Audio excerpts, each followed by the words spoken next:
Selamat malam semuanya. Izin memperkenalkan diri. Nama saya Christian Putra dengan PM 24782047. Di sini saya dengan rekan-rekan saya bernama. Johannes Sutapea, NPM 2478246.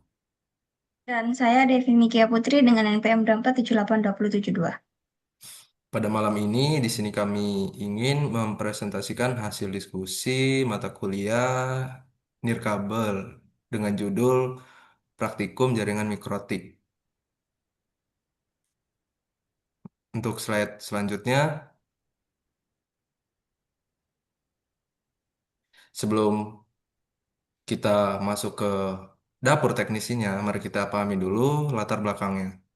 Saat ini perkembangan teknologi itu jaringan nirkabel atau wireless bergerak dengan sangat masih pesat ya. Koneksi WiFi bukan lagi sekedar fasilitas tambahan, melainkan sudah menjadi bagian dari tulang punggung atau kebutuhan utama. Gunanya untuk menunjang akses internet dalam aktivitas kita sehari-hari. Untuk membangun infrastruktur tersebut, kita menggunakan mikrotik. Mengapa mikrotik? Ya, karena ini adalah perangkat jaringan yang sangat fleksibel dalam satu perangkat keras saja. Nah, mikrotik ini dapat difungsikan sekaligus sebagai router untuk mengarahkan jalur data, akses point, lalu memancarkan WiFi, DHCP server untuk membagikan IP hingga hotspot server. Melalui praktikum ini, mungkin kami bertiga akan memandu kalian merancang dan membangun jaringan wireless berbasis mikrotik secara utuh, mulai dari setting, dasar, hingga pengujian akhir.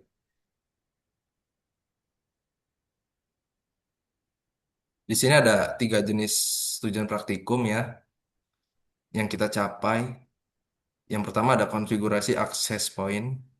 Kita akan menyulap interface nirkabel pada mikrotik agar berfungsi sebagai access point sehingga mampu menciptakan jaringan WiFi dengan nama atau SSID yang siap dideteksi oleh publik. Yang kedua ada keamanan dan DHCP, jaringan yang terbuka tentu berbahaya pastinya. Oleh karena itu, kita akan mengaktifkan protokol keamanan wireless menggunakan sistem password di saat yang sama, lalu kita membangun DHCP server agar perangkat klien tidak perlu repot mengetik IP secara manual. Yang terakhir ada pengujian koneksi. Ini adalah tahap validasi. Kita akan menguji apakah klien yang terhubung ke WiFi benar-benar mendapatkan akses internet yang stabil yang sesuai dengan routing yang telah kita buat. Di sini ada topologi jaringan. Untuk mencapai ketiga tujuan tadi, kita berpedoman pada rancangan arsitektur atau topologi jaringan berikut. Konsep alur komunikasinya adalah berpusat pada sebuah server. Nah, server berupa perangkat mikrotik yang bertugas untuk memancarkan sinyal WiFi. Kemudian perangkat klien mengirimkan request untuk meminta izin bergabung ke dalam jaringan tersebut. Dalam ekosistem topologi ini, kita melibatkan tiga komponen utama. Router, mikrotik sebagai pusat atau server, sebuah laptop. Admin yang khusus kita gunakan untuk mengkonfigurasikan mesin router OS. Dan terakhir adalah smartphone untuk laptop sekunder yang bertindak murni sebagai klien untuk melakukan testing konektivitas. Lalu di sini sebagai alat dan bahan praktikum, mungkin ada beberapa perangkat keras dan lunak yang wajib kita sediakan ya. Yang pertama ada router mikrotik. Nah, ini adalah pemeran utama kita yang akan setting jadi server pemancar, lalu laptop atau PC yang layak digunakan. Nah, dan ini juga bertindak sebagai workstation administrator untuk meremote mikrotik, lalu kabelan. Mengapa kita butuh kabel ini? Nah, jadi jika jaringan wireless, karena pada tahap awal konfigurasi, WiFi mikrotik ini belum aktif. Jadi kita butuh sambungan fisik menggunakan kabelan dari PC ke port Ether mikrotik. Lalu ada aplikasi Winbox, ya ini adalah software andalan mikrotik ya berbasis antarmuka grafis GUI yang memudahkan kita mengakses SO-nya. Lalu yang terakhir ada smartphone dan ini mungkin eh, kita udah punya ya sehari-hari perangkat yang kita gunakan. Oke, mungkin Slide selanjutnya,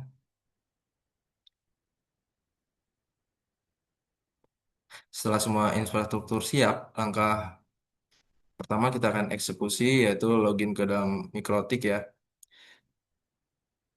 Kita pakai kabelan, lalu seperti biasa kita login admin tanpa password. Lalu kalau ada password ya kita masukkan password yang sesuai. Nah, lalu setelah itu kita akan eh, membangun koneksi yang aman ke dalam sistem router Mikrotik. Lalu kita akan mendapatkan tampilan grafis yang intuitif sehingga proses konfigurasi jaringan tingkat lanjut menjadi lebih efisien. Oke, kenapa kita harus cek konfigurasi awal? Ya, seringkali sebagai network engineer, kita terburu-buru melakukan setting, padahal prosedur standar mengharuskan kita selalu untuk mengecek konfigurasi awal terlebih dahulu, agar mikrotik dalam keadaan siap dan fresh. Di sini ada tiga, yaitu identity di laboratorium dengan banyak jaringan, ya, seperti kemarin mungkin banyak rawan ya terjadi salah remote. Jadi perangkatnya tuh asal masuk aja. Kalau kita nggak pakai identitas nama router kita, mungkin banyak yang tubrukan. Lalu yang kedua ada internet.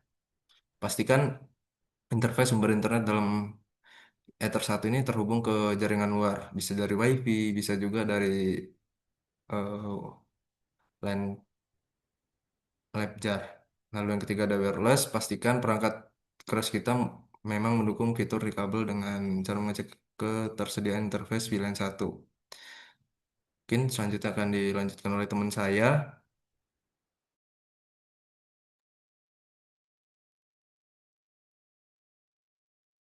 Di sini saya akan melanjutkan ke slide selanjutnya yaitu disable capsman. Jadi di langkah selanjutnya ini sebelum kita menyentuh ke wireless, kita akan menonaktifkan fitur capsman. Gimana caranya? Jadi caranya itu cukup mudah. Kita cukup navigasikan kursor ke menu wireless di panel kiri Winbox, lalu cari tombol atau tab yang bertuliskan Capsman, lalu pilih opsi disable atau matikan fungsi tersebut pada interface wireless kita. Mengapa langkah ini diwajibkan? Jadi Capsman ini sebenarnya adalah fitur yang canggih ya di Mikrotik. Kenapa? Karena dia untuk mengontrol dan memanajemen banyak titik akses point secara terpusat. Namun, karena dalam praktikum ini kita hanya ingin ke WLAN 1 dikonfigurasi secara manual dan juga mandiri ya, standalone sebagai akses point lokal, maka intervensi dari Capsman sendiri harus kita cegah dengan cara mematikannya terlebih dahulu. Oke, selanjutnya di sini ada konfigurasi wireless atau access point. Sekarang kita masuk ke operasi utamanya yaitu konfigurasi wireless di mana di step ini tujuannya adalah mengubah interface mikrotik dari yang tadinya pasif menjadi akses point pemancar WiFi. Mari kita bedah parameter pengaturannya satu persatu ya. Jadi yang pertama di sini ada mode, di mana kita ubah dari mode station menjadi AP bridge, di mana mode inilah yang membuat router kita itu beroperasi sebagai access point. Selanjutnya ada SSID. Di sini dia adalah Service Set Identifier atau nama WiFi kita. Kita akan gunakan nama kelompok kita, misalnya kita dari kelompok 5 agar mudah diidentifikasi. Selanjutnya ada band, kita pilih opsi to GHZ BGN, protokol BG dan N dipilih agar WiFi kita bersifat backward compatible, di mana artinya smartphone tipe lama maupun baru tetap bisa terhubung ke jaringan ini. Selanjutnya di sini ada channel wide. Kita atur pada lebar pita 20 MHz di area yang pada sinyal WiFi 20 MHz jauh lebih stabil dan tahan terhadap interferensi dibandingkan frekuensi yang lebih lebar. Selanjutnya di sini ada frekuensi. Pemilihan channel sangat krusial ya, di mana di sini kita memilih antara channel 1, 6 ataupun 11 karena ketiganya adalah non-overlapping channel yang sangat efektif mengurangi tabrakan sinyal dan dengan WiFi milik tetangga. Oke, selanjutnya di sini ada wireless security. Memiliki jaringan WiFi yang kencang tanpa proteksi itu adalah sebuah kesalahan besar ya.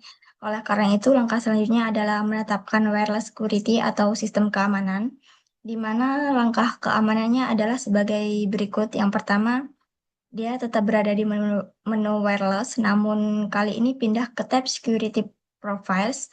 Kita buat profil keamanan baru dengan mengklik tanda plus pada jendela pengaturan set mode ke Dynamic Case dan centang protokol enkripsi PPA2.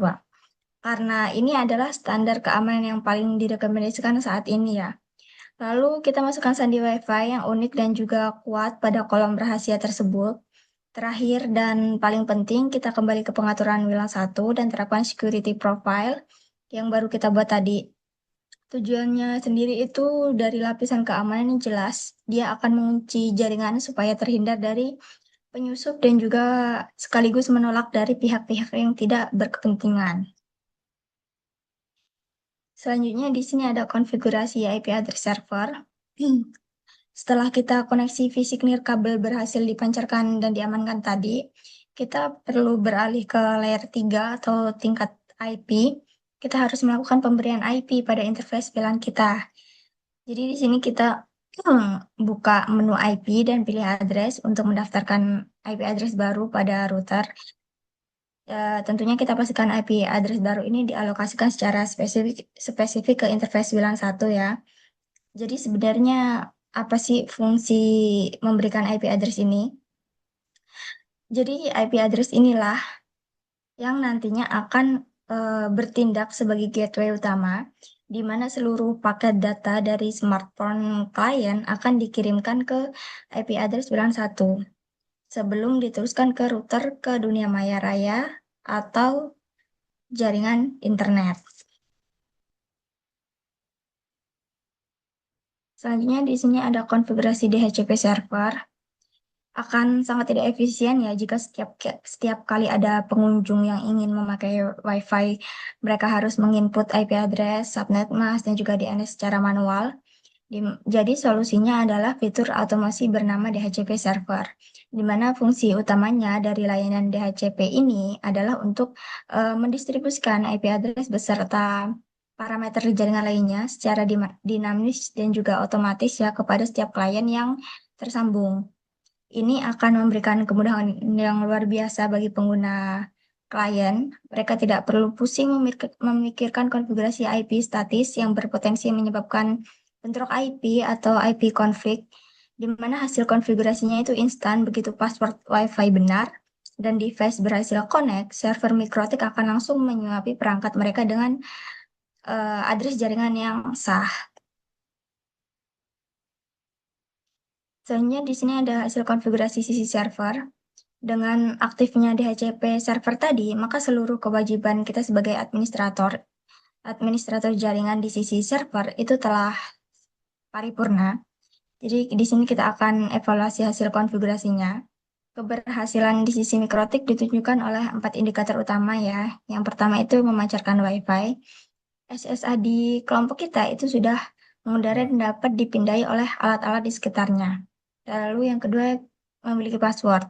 Jaringan tersebut tidak lagi berstatus open, melainkan sudah dienkripsi ketat oleh sistem autentikasi PPA2. Yang ketiga, kita memberikan IP otomatis. Daemon DHCP server itu sudah berjalan secara background ya di interface wireless, di mana dia siap membagikan IP pool. Dan yang terakhir, siap menerima klien.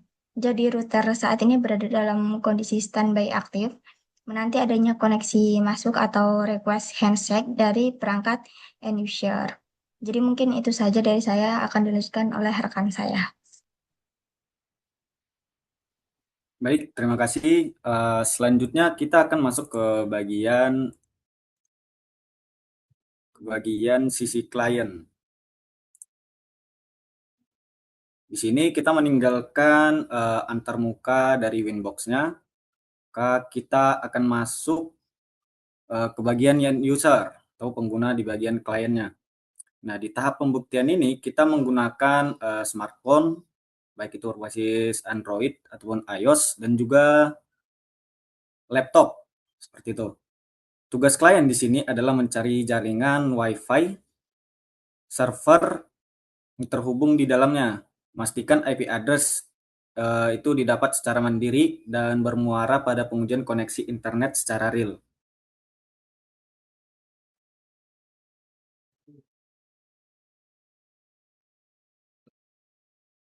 Langkah-langkah yang dilakukan klien adalah rutinitas yang kita lakukan biasanya sehari-hari. Yang dimana pertama itu kita melakukan mengaktifkan Wi-Fi, kemudian mencari SSID, ketiga memasukkan sandi, lalu kita connect. Selanjutnya, nah, begitu status itu berubah menjadi connect, ada proses krusial yang bernama proses DHCP yang terjadi di belakang layar tanpa kita sadari. Sistem operasi klien itu mengirimkan request broadcast ataupun permintaan IP ke udara. Mikrotik mendengarkan request tersebut, langsung merespon dengan minjamkan IP secara otomatis tanpa perlu campur tangan kita sama sekali.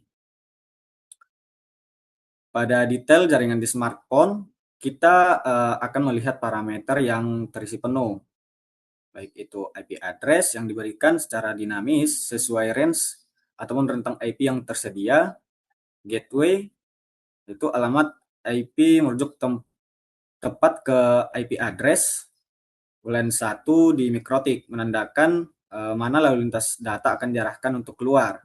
DNS itu diatur otomatis oleh mikrotik untuk menerjemahkan alamat domain seperti google.com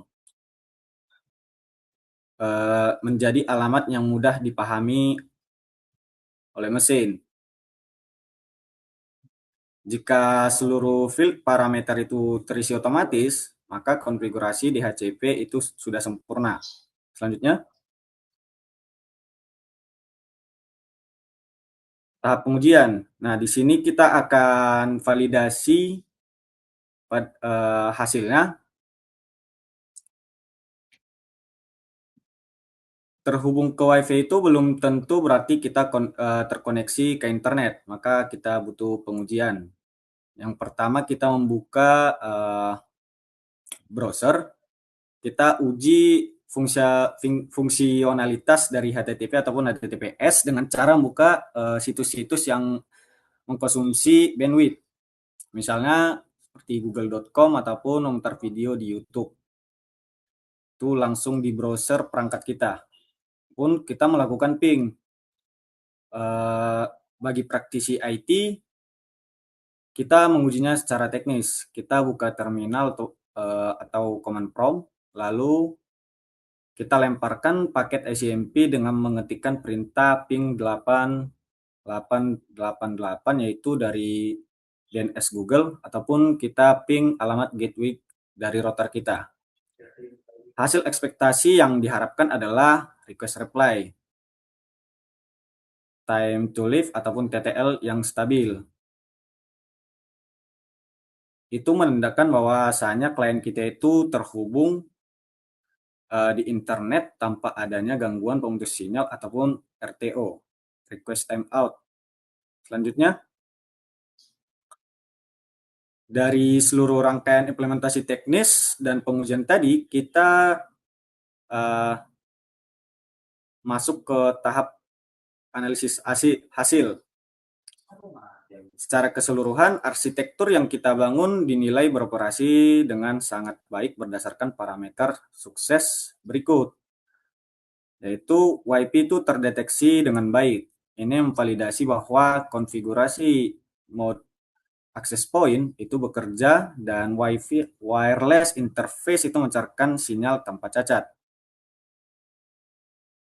Kemudian password bekerja dengan baik. Pembuktian bahwa sistem security profile WPA2 sukses dilakukan autentikasi klien dan menolak perangkat tak berizin. Klien mendapatkan IP.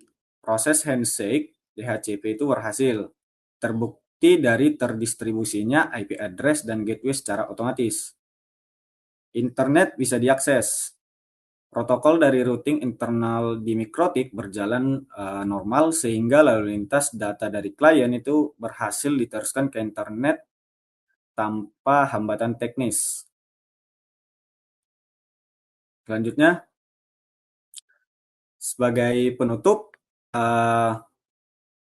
dari pemaparan teknis hari ini, kami dapat menarik dua konsuli ataupun kesimpulan praktikum yang sangat jelas. Yang pertama, dari sisi server, router Mikrotik terbukti dapat kita konfigurasi secara custom dan sempurna menjadi akses point pemancar jaringan nirkabel yang stabil. Sistem jaringan, khususnya otomasi layanan DHCP server, mampu berjalan presisi tanpa henti untuk mengurus pembagian IP address. Kedua, dari sisi klien, perangkat end user yang menjadi representasi pengguna nyata sukses terhubung melalui protokol keamanan yang kita bangun, mendapatkan akses IP dan juga terbukti bahwa jaringan Wi-Fi sudah matang dan siap dideploy untuk menampung banyak pengguna sekaligus dalam skala nyata. Selanjutnya, demikian dari saya kembalikan ke Christian Biputra. Oke, mungkin itu saja yang dapat kami sampaikan dari hasil diskusi minggu kemarin. Minggu ini saya ucapkan terima kasih.